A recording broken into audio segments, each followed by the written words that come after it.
Here I am, the luckiest man in Thurrock, standing in a nice big fat piece of garden, and thankfully we've been here 30 years and we've had lots of time to try stuff out. So this whole garden really is a kind of trial space. It's like a mini piece of South Essex together with quarries, industrial and construction waste. So our garden has become a kind of a playground for trialing materials as landscape materials, and trying to kind of, and we've basically flipped on its head the kind of the whole horticultural thing of using topsoils and growing plants in good soil and always trying to add organic material. I realised quite early on that the plants growing in the paths were much better than the plants growing in the flower borders. And that was a kind of a weird moment where we realised, oh my God, this is going to be so exciting. As soon as you flip and start to use soils as a tool for design, then the whole world sort of opens up. And once we started looking at what plants and landscape would do, then we realised that there needs to be much more of a crossover. So we shouldn't be siloed into we're a gardener, you're an artist, you're a planner. There needed to be a whole overlap on all that stuff, because you can't be a good gardener unless you've got some ecological knowledge. You can't be a good ecologist if you haven't got some landscape architect knowledge, and you can't create a good landscape as an engineer or a planner unless you've got a connection with a landscape architect or an ecologist. So we all need to be sharing stuff. And then, of course, that's not just that. You've then got the whole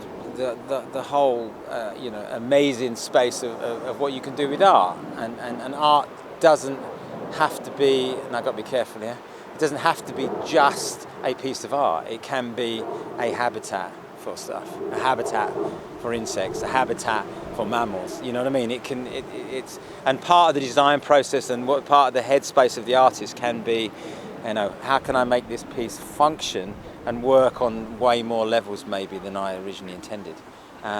So there's another overlap between artists and ecologists and gardeners. And I guess once you get that in your head, then the whole of the green space in a borough becomes exciting. And South Essex, and in particular Thurrock, where I've always lived, is the most exciting place, because we have ex-industrial sites, we have ex-landfill sites, we have loads of people interacting with the landscape and altering the landscape. And when we alter the landscape, or when we disturb the landscape, people always assume it's a bad thing, and it often is not a bad thing. We just have to, if we can manage it in a way, then our disturbance is a really cool thing.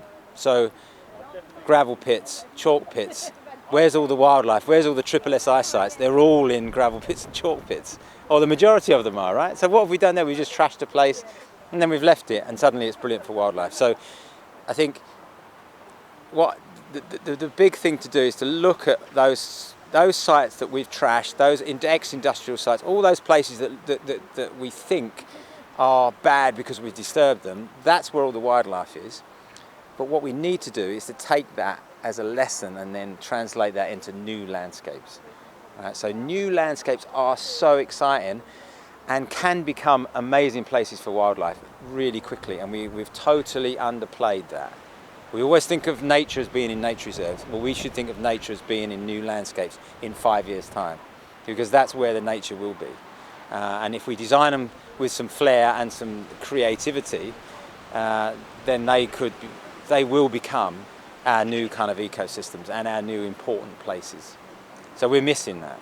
So all that stuff that we've been talking about, is now going to be hopefully translated into where we're going to be working, Little Bellas Park, and that's a park on a landfill site. So that means, and Thurrock is getting back all these landfill sites now as green spaces, so it's getting a payback from all the trash that's been coming down here all these years.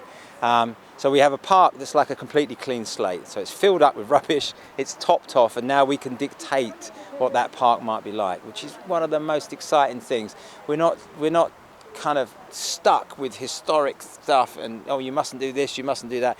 You've got a blank canvas, and what we're hoping to do at Little Bellas, together with Connecticut and together with the T100 theme, is to create a structure based on a mandala, which is this year's theme, that's going to be filled with lots of different industrial construction waste and sand. So our waste, in effect, is going to be filled with, and we're going to use that to showcase how incredible those places can be as a landscape and as a plant community.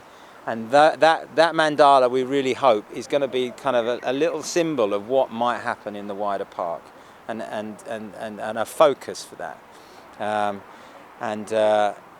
We're going to sow it with